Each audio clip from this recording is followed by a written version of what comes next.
नमस्कार दोस्तों, स्वागत है आप सभी का आपके अपने YouTube channel GK search engine पर। तो दोस्तों, राजस्थान जिला दर्शन के एक और नए वीडियो में आपका हार्दिक स्वागत है। आज के इस वीडियो में हम बात करने जा रहे हैं सिरोही के बारे में। जी हाँ, सिरोही जिला दर्शन में हम बात करेंगे सिरोही जिले से करंट अफेयर्स की, इतिहास की, कला संस्कृति और भूगोल की। तो पूरा वीडियो बहुत ध्यान से देखना। वीडियो की जो PDF फाइल है वो आप वीडियो के डिस्क्रिप्शन बॉक्स से डाउनलोड कर सकते हैं। तो चलिए स्टार्ट करते हैं। राजस्थान जिला दर्शन सिरोही की अगर बात की जाए तो सिरोही जो आप मैप देख सकते हैं, प्रमुख तहसीलें यहाँ की शिवगंज, सिरोही, पिडवाड़ा, आबू रोड, रेवदर यहाँ की प्रमुख तहसील है। RJ 024 है वो सिरोही का परिवहन कोड है। इसके अलावा यहाँ का जो शुभंकर है सिरोही का वो जंगली मुर्गी जो आप देख सकते हैं। इसके अलावा आपको बता दें कि सिरोही जिला है वो राजस्थान के जोधपुर संभाग के अंतर्गत आता है। जोधपुर संभाग में टोटल 6 जिले आते हैं, जिसमें बाड़मेर, जैसलमेर, जालोर, जोधपुर, पाली और सिरोही। तो आज हम सिरोही के बारे में बात करने वाले हैं। सबसे पहले अगर दोस्तों बात की जाए सिरोही से जुड़े करंट अफेयर्स के क्वेश्चन की जो जनवरी से लेकर अब तक बने हैं, तो सिरोही का जो रोजगार कार्यालय है वो भारत सरकार के मॉडल कैरियर सेंटर के रूप में विकसित किया जाएगा। जी हाँ, राज्य में 8 जिलों के रोजगार कार्यालयों को भारत सरकार ने मॉडल कैरियर सेंटर के रूप में विकसित करने के लिए बजट जारी किया था। राज्य सरकार के द्वारा भी इसकी प्रशासनिक और वित्तीय मंजूरी प्रदान की गई थी, जिसमें आपको बता दें कि सिरोही, जालोर, पाली, अलवर, दौसा, झुंझुनू, सवाईमाधोपुर और बांसवाड़ा यहाँ पर मॉडल कैरियर सेंटर है वो बनाए जाएंगे रोजगार कार्यालयों को, जिसमें बेरोजगार युवाओं के लिए स्किल टेस्टिंग, स्किल मैपिंग और साइकोमेट्रिक टेस्ट के जरिए रोजगार के अवसर मुहैया करवाने के प्रयास किए जाएंगे। इसके अलावा पद्म पुरस्कार 2022 के लिए चुने गए हैं बॉलीवुड फिल्म के जो पृथ्वीराज के डायरेक्टर चंद्र प्रकाश द्विवेदी। जी हाँ, चंद्र प्रकाश द्विवेदी जिनका नाम आपने ज़रूर सुना होगा चाणक्य में, तो इनका संबंध है वो राजस्थान के सिरोही से ही है। जी हाँ, चंद्र प्रकाश द्विवेदी का जन्म 1960 में राजस्थान के सिरोही जिले में हुआ था। चंद्र प्रकाश द्विवेदी पेशे से एक डॉक्टर है, लेकिन उन्होंने भारतीय साहित्य में अपनी गहरी रुचि के चलते डॉक्टरी का पेशा छोड़ते हुए थिएटर में अपना करियर शुरू किया था। चंद्र प्रकाश द्विवेदी एक भारतीय फिल्म निर्देशक, पटकथा लेखक। चंद्र प्रकाश द्विवेदी को चाणक्य के नाम से भी जाना जाता है। चाणक्य जो धारावाहिक आता था उसमें उन्होंने महत्वपूर्ण भूमिका निभाई थी चाणक्य की। 1991 में दूरदर्शन पर प्रसारित होने वाले चाणक्य धारावाहिक का इन्होंने निर्देशन भी किया था और मुख्य भूमिका भी इन्होंने ही निभाई थी। तो इनको पद्म पुरस्कार के लिए चुना गया था, चंद्र प्रकाश द्विवेदी। इसके अलावा सिरोही का जो MSME के क्षेत्र में एस्पिरेशनल डिस्ट्रिक्ट कार्यक्रम के तहत अवार्ड है वो मिला है करौली को, लेकिन चयन हुआ था सिरोही जिले का। जी हाँ, देश भर में MSME के क्षेत्र में उल्लेखनीय कार्य करने के लिए करौली जिले को दूसरा स्थान मिला है।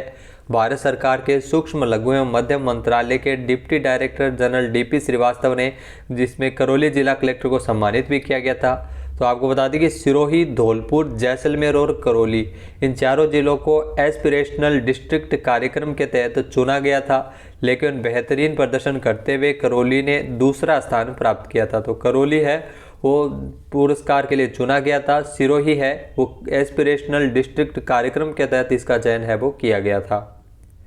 इसके अलावा सिरोही जिला मुख्यालय पर मिनी सचिवालय भवन के निर्माण के लिए 50 करोड़ रुपए की स्वीकृति प्रदान की गई है। जी हाँ, अक्टूबर 2022 में राजस्थान के मुख्यमंत्री अशोक गहलोत ने सिरोही के जिला मुख्यालय पर मिनी सचिवालय भवन के निर्माण के लिए 50 करोड़ रुपए के वित्तीय प्रावधान को स्वीकृति प्रदान की है।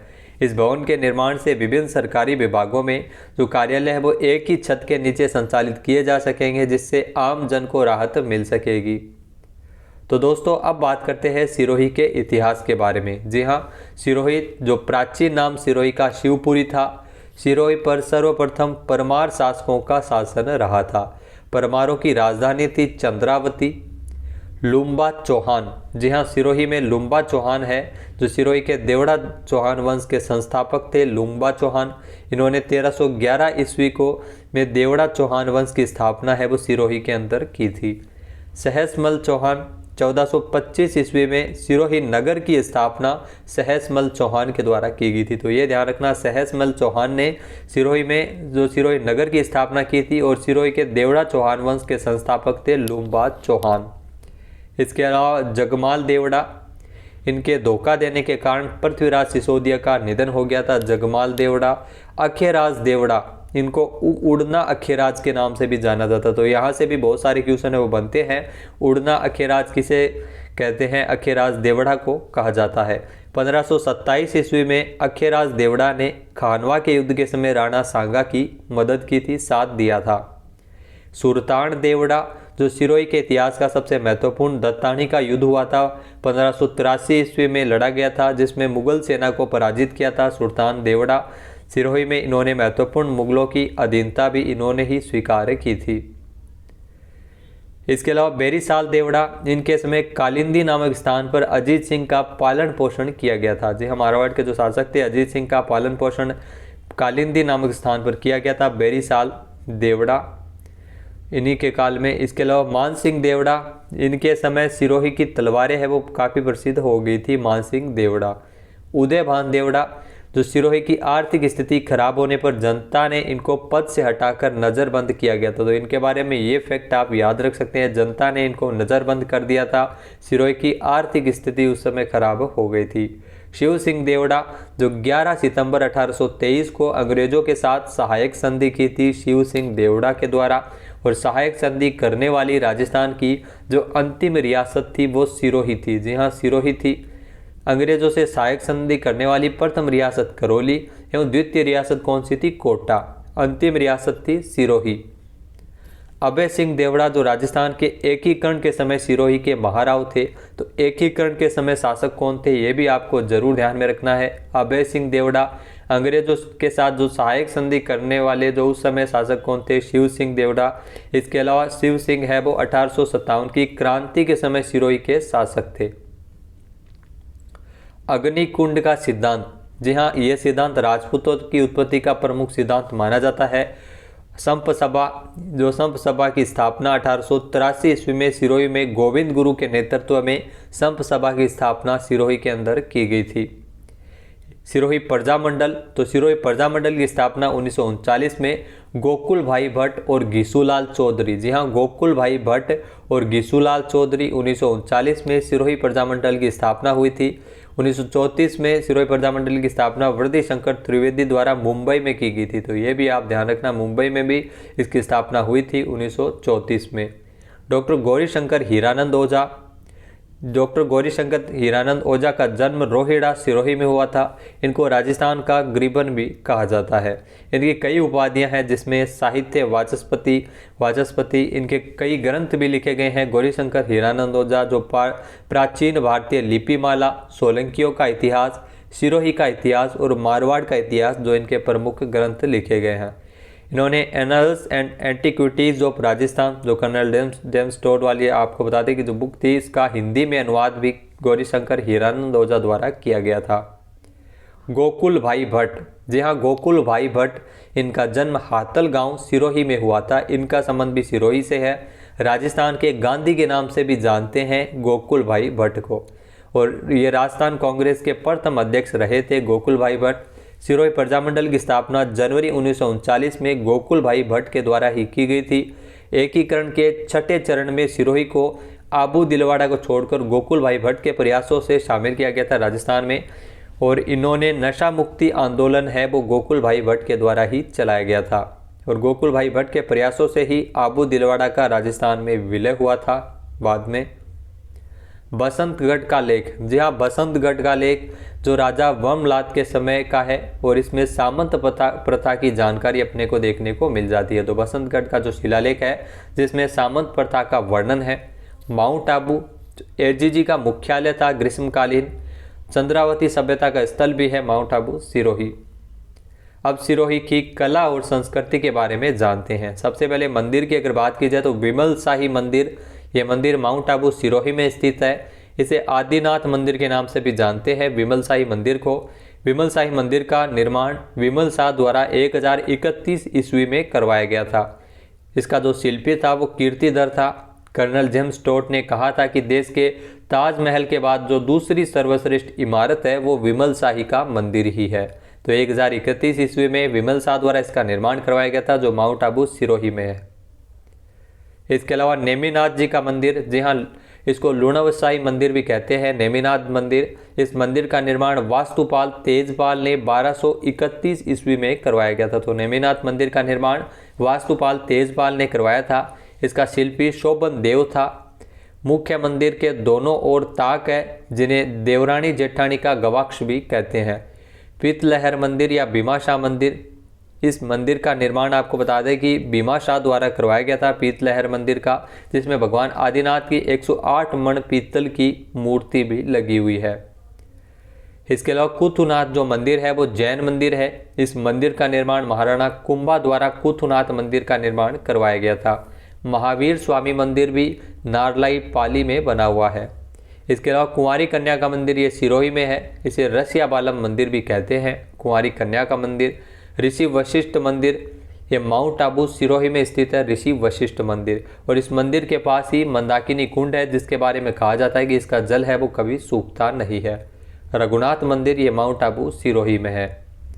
अर्बुदा माता जो अदर माता का मंदिर ये माउंट आबू में है। इसे राजस्थान की वैष्णो देवी भी कहते हैं। अर्बुदा माता को राजस्थान की वैष्णो देवी कहा जाता है। ये क्वेश्चन बहुत बार एग्जाम में आया हुआ है। क्षेमकरी माता का मंदिर ये बसंतगढ़ सिरोही में स्थित है। अचलेश्वर महादेव मंदिर, जिसमें दूरसा आडा की पीतल की मूर्ति स्थापित की गई है, इसे अंगूठा मंदिर भी कहते हैं। तो इस मंदिर के बारे में जरूर ध्यान रखना, यहाँ से एग्जाम में क्वेश्चन आते हैं। अचलेश्वर महादेव मंदिर, जहाँ पर दूरसा आडा की पीतल की मूर्ति स्थापित की गई है। सारणेश्वर मंदिर, सारणेश्वर महादेव मंदिर जो अंजारी सिरोही में है, ये रेबारी जो रायका समुदाय का सबसे प्रसिद्ध मंदिर माना जाता है। मार्कंडेश्वर महादेव मंदिर ये भी सिरोही में ही स्थित है। इसके बाद अचलगढ़ दुर्ग की बात की जाए तो अचलगढ़ दुर्ग जो माउंट आबू सिरोही में है। अचलगढ़ दुर्ग का निर्माण 9वीं शताब्दी में परमार राजाओं द्वारा करवाया गया था। महाराणा कुंभा ने इस दुर्ग का पुनर्निर्माण करवाया था। तो पुनर्निर्माण किसने करवाया था? महाराणा कुंभा ने। वैसे इस दुर्ग का निर्माण परमार राजा के द्वारा करवाया गया था, लेकिन दोबारा से इसको महाराणा कुंभा ने बनवाया था। मोहम्मद बेगड़ा के आक्रमण के समय मधुमक्खियां द्वारा दुश्मन की सेना पर आक्रमण किया गया था, इसलिए वह स्थान है वो प्रसिद्ध हो गया था अचलगढ़। इसे भंवरा थल भी कहते हैं, ध्यान रखना, भंवरा थल भी इसे कहा जाता है। कोलरगढ़ जो सिरोही में स्थित है। मनसा देवी का जो मंदिर है ये भी सिरोही में बना हुआ है। माँ भद्रकाली मंदिर ये भी सिरोही जिले में स्थित है। हनुमानगढ़ में भी भद्रकाली मंदिर है, ये भी आप ध्यान रखिएगा। इसके अलावा बाजना गणेश मंदिर, जी हाँ, बाजना गणेश है वो सिरोही में है। इसके अलावा आपको बता दें कि जो मुरला गणेश जी का मंदिर है ये डूंगरपुर में है। बोहरा गणेश जी का मंदिर ये उदयपुर में स्थित है। पंच गणेश मंदिर किराड़ू बाड़मेर में बना हुआ है, लेकिन बाजना गणेश मंदिर है ये सिरोही जिले में स्थित है। चंपा गुफा ये सिरोही में है, और विवेकानंद जो स्वामी विवेकानंद इसी गुफा में ठहरे थे।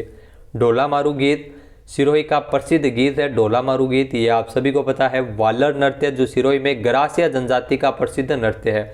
गरासिया जनजाति का प्रसिद्ध नृत्य कौन सा है? वालर नृत्य। और वालर नृत्य किस जिले में होता है? तो सिरोही जिले में ये किया जाता है। ग्रीष्म महोत्सव जो माउंट आबू सिरोही में जून माह में आयोजित किया जाता है, ग्रीष्म महोत्सव। शरद महोत्सव भी माउंट आबू में जनवरी माह में आयोजित होता है। गौतमेश्वर बाबा का जो मेला है वो सिरोही में भरता है। पोशालिया नदी के किनारे ये मेला भरता है। गौर का मेला ये भी सिवाया सिरोही में भरता है। अब बात करते हैं सिरोही के भूगोल के बारे में। जी हाँ, सिरोही जिले का जो शुभंकर है वो जंगली मुर्गी है। पश्चिमी राजस्थान का एकमात्र जिला सिरोही जो मरुस्थलीय जिलों में शामिल नहीं है, ये ध्यान रखना, एकमात्र जिला है जो मरुस्थलीय जिलों में शामिल नहीं है। सिरोही जिले को देवनगरी भी कहते हैं। यहाँ की जो प्रमुख पर्वत चोटियाँ हैं सिरोही की, आइए देखते हैं। गुरु शिखर आपने जरूर पढ़ा होगा, माउंट आबू सिरोही में स्थित है। इस चोटी की जो ऊंचाई है वो 1722-1727 है। दोनों में से जो भी आए वो सही है, क्योंकि 5 मीटर का ऊपर जो मंदिर भी उसमें बना हुआ है। ये राज्य की सबसे ऊंची चोटी है Guru Shikhar. Colonel James Tod ने संतों का शिखर भी गुरु शिखर को कहा है। ये हिमालय से विंध्याचल के बीच सबसे ऊंची चोटी है गुरु शिखर, जो माउंट आबू सिरोही में स्थित है। इसके बाद शेर, गुरु शिखर बाद में शेर, ये सिरोही में स्थित है और इसकी ऊंचाई 1597 मीटर है। दिलवाड़ा ये भी सिरोही में ही है, इसकी ऊंचाई 1442 मीटर है। जरगा ये भी उदयपुर में है और इसकी ऊंचाई 1431 मीटर है। अचलगढ़ ये सिरोही में है और इसकी ऊंचाई 1380 मीटर है। ये प्रमुख चोटियां हैं यहाँ की। इसके बाद भाकर की अगर बात की जाए तो सिरोही में टूटी फूटी पहाड़ियों को स्थानीय भाषा में भाकर कहा जाता है। माउंट आबू, जी हाँ माउंट आबू, इसे अर्बुद प्रदेश भी कहते हैं। माउंट आबू, राजस्थान का शिमला भी माउंट आबू को कहा जाता है। ये राज्य का सबसे आर्द्र स्थान है माउंट आबू। फलोदी जो राजस्थान का शुष्क स्थान है, लेकिन आर्द्र स्थान कौन सा है? माउंट आबू। राज्य में सर्वाधिक वर्षा वाला स्थान भी माउंट आबू ही है। माउंट आबू अभयारण्य जो जंगली मुर्गों के लिए प्रसिद्ध है। उड़िया का पठार, ये माउंट आबू सिरोही में स्थित है और इसकी जो ऊंचाई है वो 1360 मीटर है उड़िया का पठार की। ये राज्य का सबसे ऊंचा पठार है उड़िया का पठार। उसके बाद आबू का पठार, ये भी माउंट आबू सिरोही में है। आबू का पठार की जो ऊंचाई है वो 1200 मीटर है और ये राज्य का दूसरा सबसे ऊंचा पठार है। तो उड़िया के बाद आबू का पठार भी राजस्थान के सिरोही में ही स्थित है। नक्की झील, यह झील माउंट आबू में है नक्की झील, और राज्य की सबसे ऊंची और गहरी झील है वो नक्की झील ही है। एकमात्र झील है जो सर्दियों में बर्फ यहाँ पर जम जाती है। इस झील के किनारे नन रॉक एवं टोड रॉक नामक चट्टानें हैं। काल्पनिक वेताओं के अनुसार इस झील का निर्माण देवताओं ने नाखूनों से खोद कर किया था, इसलिए इसे नक्की झील के नाम से जानते हैं। नन रॉक की आकृति महिला के घूंघट के समान है, वहीं टोड रॉक की जो आकृति है वो मेंढक के समान है। इस झील के किनारे हाथी गुफा, चंपा गुफा और राम झरोखा गुफा भी स्थित है। वोलेस्टोनाइट का जो सर्वाधिक उत्पादन है वो सिरोही में होता है। उत्पादन की दृष्टि से देखें तो वोलेस्टोनाइट का जो सर्वाधिक उत्पादन है वो सिरोही जिले में होता है। चीकू का भी जो सर्वाधिक उत्पादन है वो सिरोही में होता है। जो ब्रह्म कुमारी ईश्वरीय विश्वविद्यालय, ब्रह्म कुमारी संस्थान है, ये सिरोही में स्थित है। राज्य का सबसे बड़ा सौर रसोई घर माउंट आबू सिरोही में बना हुआ है। तो दोस्तों इसके अलावा जो पश्चिमी बनास नदी की अगर बात की जाए तो सिरोही में पश्चिमी बनास नदी जो उद्गम स्थल है वो सानवारा सिरोही से होता है। इस नदी पर पश्चिमी बनास बांध भी बना हुआ है सिरोही में। यह नदी गुजरात के बनासकांठा से प्रवेश कर अपना जल कच्छ की खाड़ी में छोड़ती है और इस नदी के किनारे गुजरात का डीसा नगर भी स्थित है। पश्चिमी जो बनास नदी है जिसका उद्गम स्थान सानवारा सिरोही में होता है। तो दोस्तों ये थे राजस्थान के सिरोही जिले की सभी महत्वपूर्ण जानकारी। सिरोही के करंट अफेयर्स, कला, संस्कृति, इतिहास और भूगोल को हमने जाना। वीडियो आपको कैसा लगा हमें कमेंट बॉक्स में ज़रूर बताइएगा। चैनल पे नए हैं, सब्सक्राइब नहीं किया है तो अभी सब्सक्राइब बटन पे क्लिक करें। मिलते हैं एक और नए जिला दर्शन के वीडियो में, तब तक के लिए धन्यवाद। जय हिंद, जय भारत, जय राजस्थान।